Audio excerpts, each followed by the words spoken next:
guys, Akil here. Welcome back to another episode of the Trading Coach Podcast, coming to you guys every Monday, Wednesday, and Friday on your favorite podcasting app. Thank you as always for joining me. By the way, if you haven't done so already, make sure you leave the podcast a rating and or a review just to show your support. I want to apologize a little bit in advance today. The brain may be fried a little bit. It's boys' night here in the Stokes household. So that's the night where my wife has her business meetings at night, and I have about 2 to 3 hours alone with the two kiddos. And every dad out there probably knows that for us, 2 to 3 hours is more like 2 to 3 days. And if you know my kids who are always hyperactive, you can hear one screaming in the background right now as they struggle to kind of brush their teeth and get up to bed. It seems even more like 3 to 4 weeks. So the brain's a little bit fried, but during our session of jumping on the bed, and my oldest built like a mini apartment upstairs out of random stuff he found, I came across a pretty interesting tweet that said, and I apologize, I can't remember who it's from, but it said, the more you understand the concept that you are trading, the less historical testing that you need to do. And I always try to look at these things from an open mind. I think one of the coolest things about my experience as a trader in just my growth, and you guys have gotten to experience a lot of that as well, is that it truly represents what a growth mindset is like. And it really I represent what going from a fixed to a growth mindset is like, because I come from a position where I had a fixed mindset on what I thought trading was, on how I thought it had to be done, on what I thought you had to do to become successful. And that got changed due to a massive amount of failure to a growth mindset where I kind of embarked on this journey of learning and accepting that I didn't know stuff and educating myself. And then I kind of went back to a fixed mindset because once I got good, I was very stubborn in the way that I traded, and no other way could be right except for my way, or maybe not, as I wasn't that far. I always accepted that other ways of trading were right, but I didn't want to hear really opinions about how I traded because it was working for me. And as I got more comfortable with myself as a trader, as I stopped caring about what other people thought and try to build my case where it's like technical analysis is this, or Fibonacci's are this, or this type of trading is this, and really just being on the defense all the time, because, you know, once you get good and your numbers show that you're good, you don't really care what other people think or say, because the proof is in the pudding, right? Your P&L statement comes in, there's lots of green numbers there, it's all good. The other stuff tends not to bother you as much. It's this, when that other stuff bothers you is when you don't have anything to show for it. When when people say something that really hurts you, it means that there's a little bit of truth to it. So if you're ever offended by something that someone says, it means that deep down they've probably hit something that is true. And whenever, you hear traders kind of, get offended by stuff, it's probably because there's some truth to it. So I had sort of a fixed mindset in that, but after kind of hitting my stride in trading and becoming consistently profitable and really becoming confident and comfortable in the way that I traded, I kind of adapted back into a growth mindset just in really my experiences with the market and seeing how market conditions changed and understanding how, if I didn't continue to grow and learn and evolve as a trader, I was going to be left behind, because the same things that were working a certain way in the past were no longer working that same way in the present. It was kind of a warning shot, I guess, that, hey, you have to keep working. You just can't settle. And part of that evolution kind of went with how I approached the market. Again, going back to my bad traders day, my focus was fully on the strategy, right? Show me what to trade, show me what to trade, show me what to trade. I don't care about how to trade, show me what to trade. Give me the strategy, tell me how it works, give me the rules, I'll back test it, I'll trade it, blah, blah, blah, blah, blah, blah, blah. And after obviously failing at that and hitting a lot of stumps in the road, because again, the strategy is by far the smallest part of the equation that goes into success. I would say psychology and risk management are there as well. It is necessary. You need a strategy with an edge, but you can have the greatest strategy in the world. If you can't execute it, if you can't manage your risk and your positions the right way, it's not going to do you any good. So those things are more important in my book. And once I started to understand that, and understand the concept of really learning how to trade is more important, I started really shifting my focus to really, give me the get rich quick strategy, give me this thing that's going to make money, to actually taking a passion or growing or having a passion in the markets and understanding how this game works. The markets are incredible. If you're kind of a trading nerd like me, and you're in it for more than the money, it's incredible because it is essentially like a puzzle. It is a puzzle that you will never quite complete. It's a puzzle that has some missing pieces that got lost under the couch, but you're still trying to complete it. You're trying to perfect it. And when you have that motivation, that drive, you go into it each and every day with not just the mindset of how can I find a trade to make money? How can I find a trade to make money? But really kind of understanding how can I get better at understanding the market? How can I get better at understanding a price chart? How can I get better at understanding really human psychology? Because essentially that's all the market is, right? The price chart for you guys that are technical traders is nothing more than, and really if you're not a technical trader, because the price chart, all it does is represent the quoted price. And whether you're looking at a chart or you're using fundamental analysis to drive your decision making, the price is going to be a price. And that is 100% 100% driven by psychology, by us as human beings. Now you can say it's robots and automated systems and stuff like that, but we as humans are the ones that program that, and we program it a certain way, and that has to deal with what we want to see and the tendencies that we want to take advantage of. So it all comes back to human psychology as well. And the more you can understand that, I think the better trader you can become. For you guys that have spent time on the platform, right?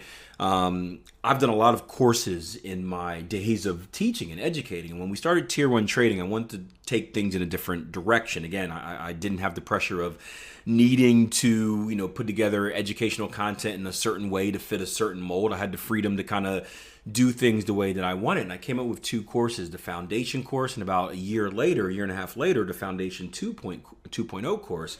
And the idea of those courses was to talk about really kind of price psychology, not just talk about or teach you guys how the market moves, but talk a little bit about the why and digging deeper into what an actual, kind of go into its lowest form, what an actual candlestick looks like, right?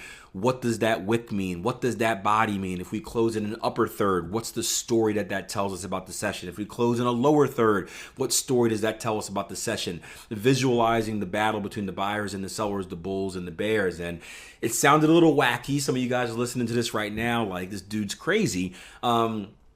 But for me personally, when I looked at a price chart in that perspective, when it was more than just a green candle or a red candle, but when each candle actually told me a story and I was able to form it in a way that made sense to me, I always think like a old school, like wars and stuff like that, or sporting events where, linemen battling each other. That's just a sports guy. I love kind of wars and stuff like that. So that's how I visualize it. But when you can visualize it in a way that makes sense to you, the battle between buyers and sellers, you start to understand not just what is forming on your chart, where it's like, oh, this is a pin bar, this is a doji candle, this is a double top, this is an ascending triangle. It's not just the what, but you understand the story of why it's happening. Hey, this is a pin bar, so that means a rejection candle. That means the buyers tried to rush into the market, but they got rejected as soon as they broke below previous structure support, or as soon as they broke above previous structure resistance, and the sellers beat them back down, showing that there's selling pressure at this level.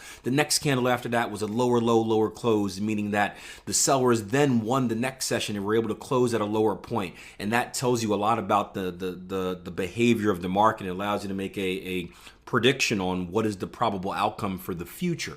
And you can do that for any other concepts. Double tops being a retest of structure, secondary test of structure. Ascending triangles, for example, where the highs are equal, meaning that the buyers can't push price past a certain level.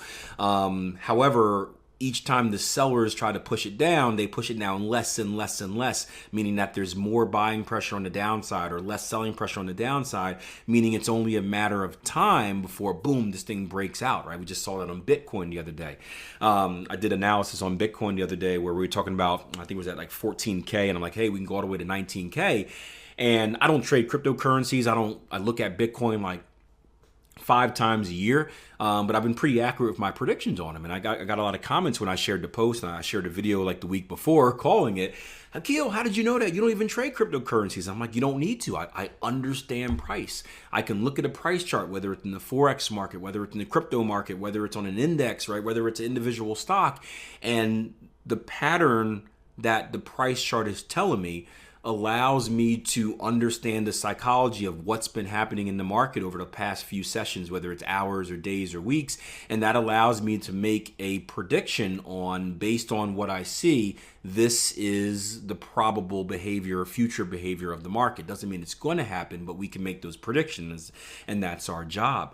So going back to kind of the concept, once you understand more about why you're trading, it requires less historical testing.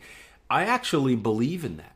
And we've had conversations with traders on our platform a handful of times, usually the more experienced ones once they get to this level, but they'll ask me, they'll do their back testing on something else, and then they'll start implementing maybe a change or a filter or another strategy. I'm like, hey, Akil, do I need to test this for the same duration that I did in the past, right? Typically, I'm requiring, right, at least 100 trades. We're talking, 10, 15 years, depending on what type of time frame you're on of historical data, which is a lot of data.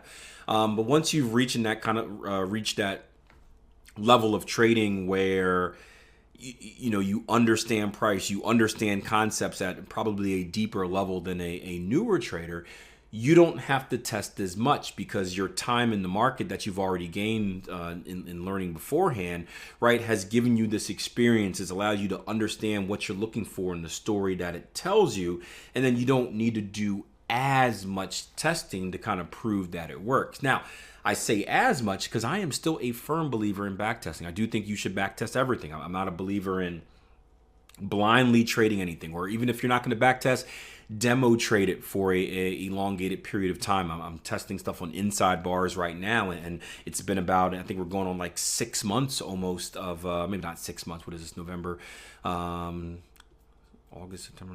Yeah, four or 5 months actually going on actively testing this day in and day out of the market. Now, it's not necessarily back testing, but it's still a testing period to ensure that it works, to make observations and whatnot. So I do think that is necessary, but you don't need to do it as much as if you were testing an initial strategy. Now, with that being said, for you guys that are newer traders, before you go out there and say, oh, Akil said I don't have to back test, you do.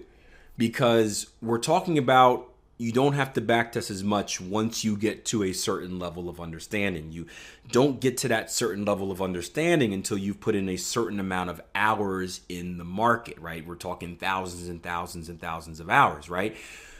Part of getting to that point where you've put in thousands of hours in the market is backtesting, whatever you have backtested previously, right? Backtesting is one of the best practices you can do, because you can go through years and years and years of historical data without it actually taking years in the live market. So, for example, if I want to backtest 10 years of data and see what happened over the last 10 years and make observations, whether it's just general observations or about a specific strategy, and obviously do data collection and whatnot, instead of actually doing that live day in and day out of the market for 10 years, because that's a lot of time.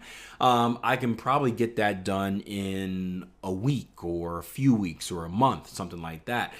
So you can put a massive amount of hours into your education, into your experience, into building that RAS, that ability to filter, whether it's filtering in what you need to be looking at or filtering out what you don't need to be looking at. A lot of that is gained through back testing, especially in the beginning stages. So I do think it's important that you always do an initial back testing. There's no substitute for it as far as training your eyes and getting time in the market.